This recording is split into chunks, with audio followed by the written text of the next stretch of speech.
Welcome back to our corner studio at Trailhead here in downtown Boise. So I've walked over here 4 times this week. We've had rain, we've had sun, we had leaves all over, and today it was windy. So fall in Idaho in full effect. I'm Don Day, the founder and editor of BoiseDev.com. We cover local business. And I get to chat this morning with Maggie Hyde, who's the director of marketing for Alturas here in Boise. And she's going to talk to us about Built in Idaho, which also talks a lot about some of the business information and news here in the area. Maggie, welcome. Thank you. I'm happy to be here. Tell us what Built in Idaho is. Yeah, so Built in Idaho is founded by Blake Hansen. He started and built his company Alturas here in Idaho. He was born and raised in Idaho and passionate about creating a community that helps other companies get started in Idaho and scale in Idaho. And so Built in Idaho is the community arm of Alturas. Great. You know, we see Alturas a lot in the startup ecosystem here and in the tech ecosystem here. When Blake and the folks over there were thinking about Built in Idaho, what was the idea? What was the problem that you're looking to solve for, and what was the solution? Yeah, that's a great question. This week started off with a great talk with Mayor McLean and Todd, and something that they talked about speaks to that. They talked about how Boise has a great community of people who want to help each other, succeed and grow. And we see a lot of that in the community. We have Trailhead, obviously Boise Entrepreneur Week, and so many. We have Idaho Tech Council, and all of these organizations who are out there to help. But it's hard to find a central location for that data and for those contacts. And so that's what we're here to do, is to create some way for entrepreneurs and founders to get access to the resources they need, whether that's data, people to talk to about raising capital, how to start my business, and how to scale my business. So we're trying to be the connective tissue between these organizations. So there's a whole bunch of pieces to this, and we'll talk about some of them. I think it's maybe good to just talk about what the difference is between what I do at Boise Dev and what you do at Built in Idaho. Yes. People might be like, why is they both do business, but yeah. You know, we cover kind of the news of what's happening and really try and focus on kind of that happening now type of thing, as opposed to what you're doing in Built in Idaho with some of your editorial things. Explain what you're focused on there. Well, I have to thank you, because you give us great content. You're breaking news, and we love to share your breaking news. We appreciate it. And you'll see on our LinkedIn, we share those articles because they're great stories about what companies are achieving, whether it's a Series A, whether it's closing a seed round. Yes, acquisitions. So we share those big stories that come out about what founders are doing. Whereas our editorial side, that we partner with Trailhead and Boise Entrepreneur Week, we publish articles twice a week about founder stories, what's happening, more lifestyle, the ecosystem, sharing stories about what people are doing here.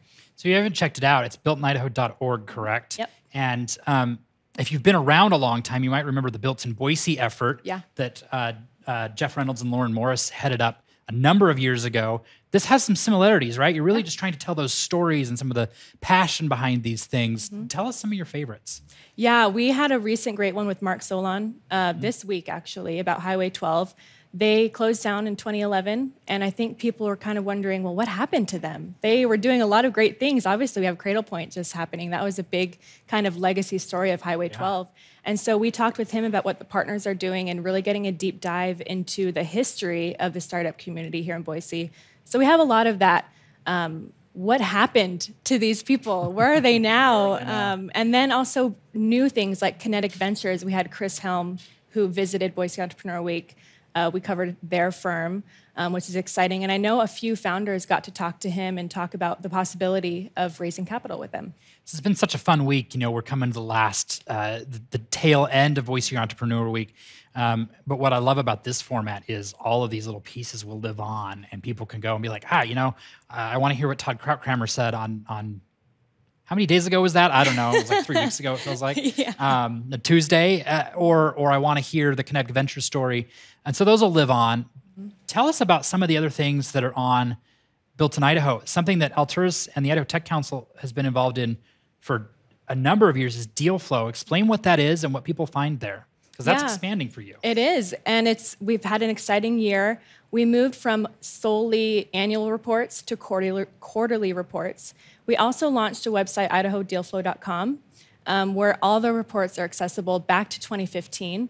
And we really want to be able to give people a high-level view of what's happening. What are these businesses doing? Not just tech startups and not just these exciting startups that we see, but everything from employee stock ownership plans to obviously the big acquisitions that we see in the news, to the small little funding rounds that may be a small company here that might not get on the radar in the news. So we want to be able to give investors and founders a good view of what's going on here. You know, it's been so interesting for us because we've been doing a lot of coverage in that space, and we did a story this week that you featured, and sometimes they're small, right? So Tate's Rents, they went to an ESOP, employee stock ownership plan model, earlier this year, I believe. They made a little acquisition of a rental and sales business in McCall, and we did a story on that. And you shared that out. We don't know the terms of that, but that'll be in the deal flow report, I imagine. And all the way up to Cradlepoint and a $1.1 billion acquisition by Ericsson. Mm-hmm.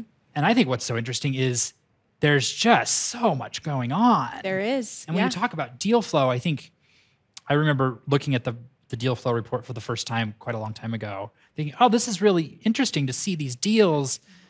But since that's been created and exists, I think it's raised the attention that like there are deals of all sorts that would have gone completely unknown. Nobody would have ever even heard about them. Yeah. All compiled. And it's searchable, right? So people can go look. Yep. Yeah, it's searchable. And we're trying to make it more accessible and make it more relatable to people's businesses. And something interesting about making it accessible is in Q3 of this year, we just released a report. We noticed that there were 3 vehicle manufacturers that had deals. Interesting. And so you get to see trends of what's happening, and that sparked a relationship with the Idaho Manufacturing Alliance, and which is another group that we're partnering with and trying to get more coverage on and more visual ads or anything about these people are out there to help. And if you have a manufacturing company of any kind, they're here to help you. And so we're seeing these trends that lead to partnerships. And that's what we're all about, is partnering with community organizations to help founders and entrepreneurs. So let's both give a plug here, because I'm always looking for deals. I know you're always looking for deals. I'll let you go first. If somebody's got a deal they want people to know about, how do they get your attention? Yeah, so builtinidaho.org, we have a contact form. We also have a deal submission page that is on the data page, the deal flow data page. On that page, we have the actual deal flow data. That's numbers, volume, amounts of money. It's very interesting to poke around and play with the data. And we have a deal submission page on there that you can submit a deal to. Great. And if you've got a big acquisition or something going on, I want to hear too. Mm-hmm. Just dawn@boisedev.com. I should have a more complicated email address to make it harder for people. It's great. And so another thing that you're working on that was announced a couple of years ago was 50 to the A. And so you were just sharing with me. We should probably explain what you mean, but then we'll talk about the progress of that. So what is 50 to the A? Yeah, it's an initiative that we have put together with the Idaho Tech Council, and they're really pushing this. And they have an event coming up on the 10th that will highlight the companies that have reached a Series A since January of 2020. So this is November 10th if people are watching this later. Yep, November 10th of this year. And so we have companies like Tackle.io, PlexTrack, and so these companies that have gotten to that Series A thing. And it's so exciting because we're also tracking companies that are on the runway to get to Series A and seeing how we can help them as a community and an ecosystem, what resources they may need. Maybe they need some advice to get to that Series A. And so that's the whole point of this 50 to the A program, is to help get Idaho companies scaling to that level. I remember talking to Blake when this initiative launched, and it seemed like kind of the idea was we've had a lot of companies get to the A. There's been the A round financing. There's been no tracking. The idea here was let's track it and let's celebrate it, because in that success, maybe we'll get some more to that A round. Is that kind of the thought here? Yeah, and that's a great point. Is the first thing you need to do is track and gather data, so then you can go back and look at the data and see what industries are reaching that faster, or what industries could use some help from someone like the IMA who is out there to help founders get access to these resources. So tell us where this goes next. What are some of the things that you're hoping to do down the road? So we want to go back to that deal flow data and really fine tune, make it more accessible. What data points do founders need? Is this like a Crunchbase type of thing, maybe? Sort of eventually? Is that kind of the idea? Yeah, Crunchbase was an inspiration for us. It's a great way for founders to see those trends, like I mentioned, and investors as well. And we really want to garner support for these businesses to scale here and hopefully stay here. As we've seen this week, many news articles have come out about Boise, the ecosystem here. It's a great place to start a small business. And we want to help grow that and keep it a great place to start a business and scale a business. And, I think one of the things, obviously the name for Boise Startup Week changed this year to Boise Entrepreneur Week, which I thought was great, right? Because people hear startup and they think tech. Yep. It's just sort of a natural. Boise Dev is a 5-year-old business. That's a small business. Tate's Rents is a 88-year-old business. That's a small business. So there's all sorts of different things in that. Tell us some of the unexpected successes that you've seen and that you've profiled, maybe with a deal or in a story. So mentioning Tate's Rents, in the last year, we've seen 3 companies move to ESOPs, which I think is really inspiring. It's these companies where their founders saying, I could sell my company and make a ton of money, but I want to give it to the hands of the people who've helped me build this. So that's something we've brought up many times, is when we share these stories, maybe another business owner is thinking, oh, that's something that I could do. So that's something that we keep going. It was like, gosh, I saw that and I thought maybe we could do it. Yeah. And I think, so we saw Drake Cooper went ESOP, Tate's Rents went ESOP. Commercial Tire went to a Boise Dev sponsor. I shouldn't forget that. Also went ESOP. And, I'm hearing that there's some more that are considering it. And what's fascinating is these are like long time, been around forever businesses. Drake Cooper back to the 70s, Commercial Tire back to the 60s, Tate's Rents even further back.